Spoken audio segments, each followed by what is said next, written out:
بصراحة. باسم مغنية، شو تقييمك لمسلسل الموت بجزءه الأخير خاصة بعد ما غادرت بالموسم الثاني؟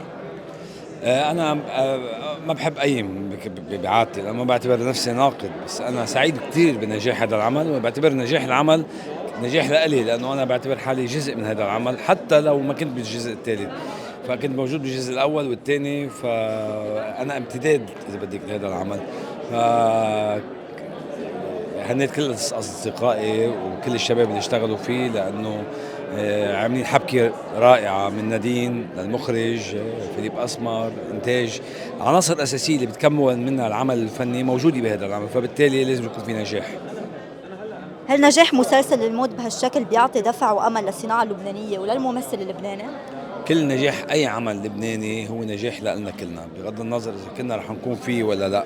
فبالتالي كل عمل لبناني بينجح بخلي الناس يحضروا برا أكتر، وصيتنا بيصير أحلى. فبالتالي نجاح أي عمل بيخلي أعمال تانية تنشأ من غير منتجين ومن غير ناس يحبوا يشتغلوا بالعمل. هل لفتك مسلسل أو ممثلين آخرين برمضان؟ أكيد في كثير أعمال يعني نجحت صراحة، يعني كان للموت أكيد، وزنت عم تابع شوي منه، النهار بالنار. فخور بكل الممثلين حتى اللبنانيين اللي عم يشتغلوا.